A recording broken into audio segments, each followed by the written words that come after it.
আসসালামু আলাইকুম everyone, welcome back to my channel Sultana's cooking craft থেকে আবারও চলে এলাম আরও একটা ইজি রেসিপি নিয়ে। দেশে অথবা দেশের বাইরে যে যেখান থেকে দেখতেছেন, গ্রাম অঞ্চলে অথবা শহরে, আমার চ্যানেলে স্বাগতম। আজকে আমরা পপকর্ন মেক করব। কিভাবে বাসায় অনেক ইয়ামি লুকে পপকর্ন মেক করা যায় বাহিরের মতো বা রেস্টুরেন্টের মতো, আজকে আমরা সেই রেসিপিটা অ্যাপ্লাই করে দেখব যে কি করলে এত সুন্দর ইয়ামি বা ফ্লাফি হয় পপকর্নগুলা। অনেকে আমরা কালারফুল পপকর্ন পছন্দ করি, সে অনুযায়ী আমরা কিছু ফুড কালারও অ্যাড করতে পারি ইচ্ছে অনুযায়ী, গ্রিন, অরেঞ্জ বা আরও অন্য অন্য কালারগুলো অ্যাড করে পপকর্নগুলোকে আমরা আরও কালারফুল করতে পারি। তো আজকে আমরা সেভাবেই দেখব। যদি আমি এখানে একটু ফুড কালার অ্যাড করি তাহলে এগুলো একটু হালকা হালকা কালারফুল হবে, আবার যদি ফুড কালারটা অ্যাড না করি তাহলে এটা একবারে হোয়াইট হতো। আমার এগুলো একটু কালারফুল দেখা যাচ্ছে, এখানে অরেঞ্জ কালার আমি অ্যাড করছি ফুড কালারটা, সেই জন্য একটু অরেঞ্জ পপকর্নগুলো দেখা যাচ্ছে। যদি আমি সেটা না করতাম তাহলে এটা আর একটু হোয়াইট হতো। তা আমি সেটাই আজকে দেখাবো।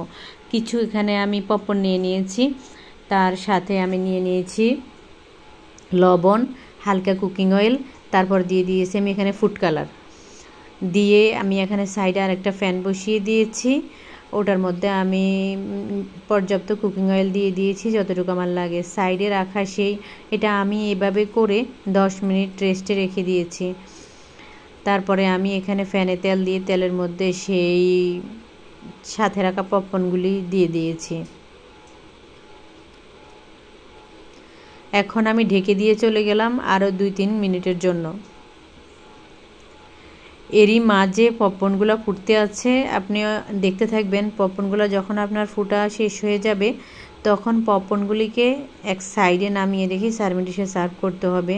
কিন্তু আমি এখানে অফ ক্যামেরা এসে 2-1 করে নেড়ে ছেড়ে দিয়ে দেখে গেলাম যে আসলে এর কন্ডিশনটা কীরকম অবস্থায় আছে। তো বাইরে থেকেই দেখা যাচ্ছে খুব সুন্দরভাবে পপকর্নগুলো ফুটতেছে। তা আমি আরও একবার অন ক্যামেরা চলে এলাম, এসে ভালো করে নেড়ে চেড়ে দিলাম যে কিভাবে পপকর্নগুলা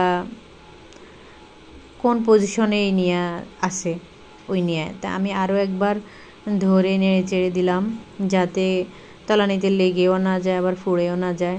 এখন আমি ঢাকনা সরালেই সব পপকর্ন এটা ফুটে সরে যাবে পাতিল থেকে। তার জন্য আমি ওগুলাকে এখানে পাতিলের ভিতরে বন্ধ করে রেখেছি যাতে এগুলা তেলের মধ্যে থেকে ফুটে দূরে গিয়ে না পড়ে, সেজন্য। তো আমি দেখতেছি যে সবগুলো পপকর্ন ফুটতেছে, এই নিয়েই আমি পাতিলটা একটু করে দিছি এই সাইড ওই সাইড, যাতে সব সাইডে ভালো করে হয়, কুকিংটা হয়, সেই জন্য। তো খুব সুন্দরভাবেই পপকর্নগুলো ফুটতেছে। আমি ফুড কালার ছাড়া আরও একটা ভিডিও দিয়ে দিব, সেটা ডিসক্রিপশান বক্সে লিঙ্ক থাকবে, আপনারা ওখান থেকেই দেখে নেবেন।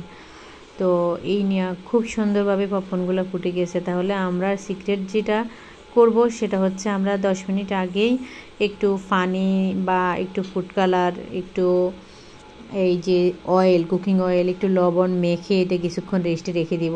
তাহলে পপকর্নগুলো ইয়ামি মতো, আমরা বাইরে থেকে যে শপকিপার থেকে কিনে নিয়ে আসি পপকর্নগুলো অনেক বড় ফ্লফি থাকে, তারা তখন ওই কালারগুলোই অ্যাড করে আর ওভাবেই তারাও মেক করে। আমরাও চাইলে বাসায় ওরকম করে ওভাবে মেক করে ফেলতে পারি।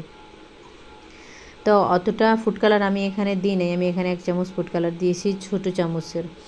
তো সেই নিয়ে আমার পপকর্ন এই পর্যন্ত ভাজা হয়ে গেল। খুব সুন্দর একটা কত ইয়ামি একটা লুক চলে আসছে। বা আপনারাও এভাবে চাইলে বেবিদের জন্য, বেবিরা অনেক সময় পপকর্নের জন্য খুবই সেন্সিটিভ থাকে, ওরা পপকর্ন পেলে তাদের আর অন্য কোনো খাবার লাগে না।